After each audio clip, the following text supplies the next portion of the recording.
If you've watched the mainstream media's reporting in the last day or so, you've seen these tapes, which suggest that changing sexual orientation is not possible. In fact, at least one major study shows change is possible. Psychologist Mark Yarhouse explored the question in a 6-year work that he presented at the American Psychological Association's annual conference. I think our study raises that question again and says, well, wait a minute, here's a change effort sustained over time, and there's a pretty significant percentage of people for whom this was helpful. Yarhouse and co-author Stan Jones followed 63 people who tried to change with the help of Christian ministries. 30% were able to reduce their homosexual attraction enough to be celibate without distress. And another 23% were able to convert to opposite sex attraction. Total that changed, 53%, although Yarhouse admits it's tough. And our study shouldn't be taken to mean that anybody can change or that everybody can change.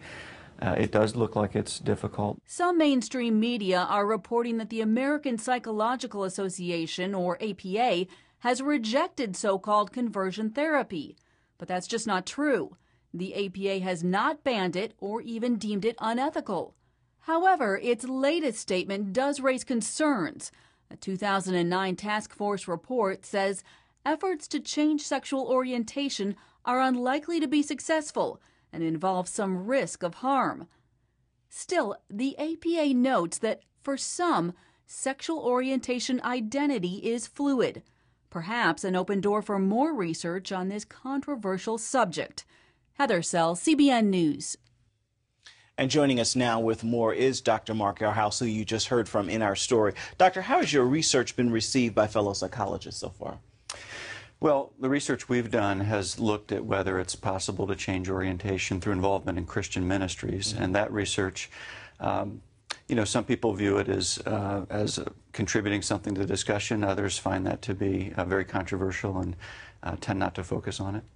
We've heard from just yesterday an expert on ABC, a so-called expert, who said that repetitive therapy is so fringe that it's practically on Mars. What do you say to that?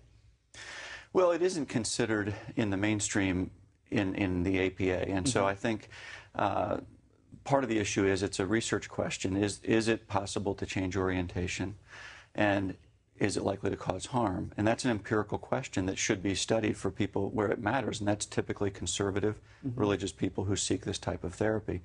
So it's true that it's not studied that much, it's not researched that much. I don't know how often it's conducted as therapy, but that's really the cultural climate we live in today.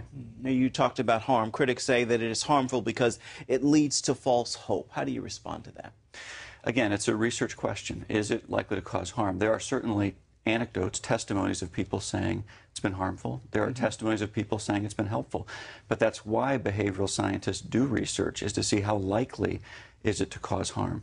And so we really don't have the quality of research to answer the question, how likely is it to cause harm? In fact, one of the most widely cited studies of harm was a study that purposely sought out people who had been harmed by the treatment and then reported on their experiences. So if you seek people out who say that they've been harmed, you're likely to have that finding. Absolutely. Those are certainly going to be the results. Briefly describe for people how reparative therapy works. What happens?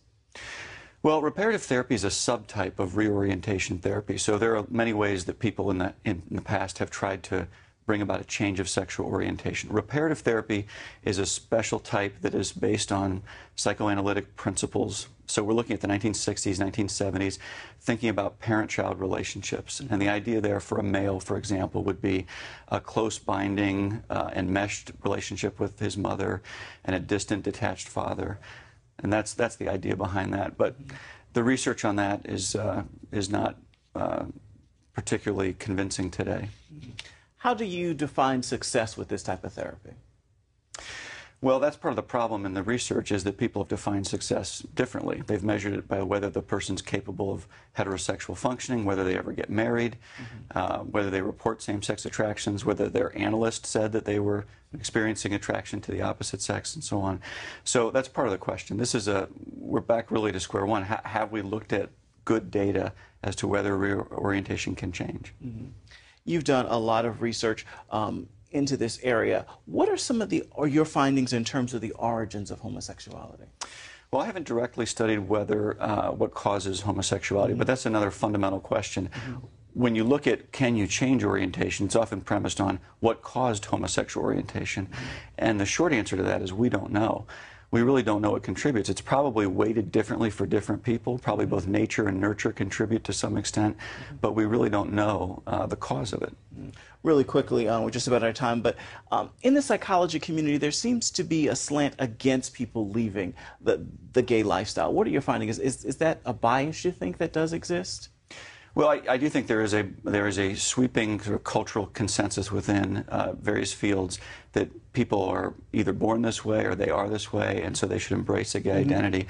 What we've been studying in our institute is people who say no to that identity and form an identity around other parts of who they are as a person. So sometimes for religious people that might be an identity in Christ, for example, and they make that central. It's more salient to them than the fact that they experience same-sex attractions. And that can be discussed in therapy independent of whether orientation changes. All right. Thank you so much for your time. We really appreciate it. You're welcome.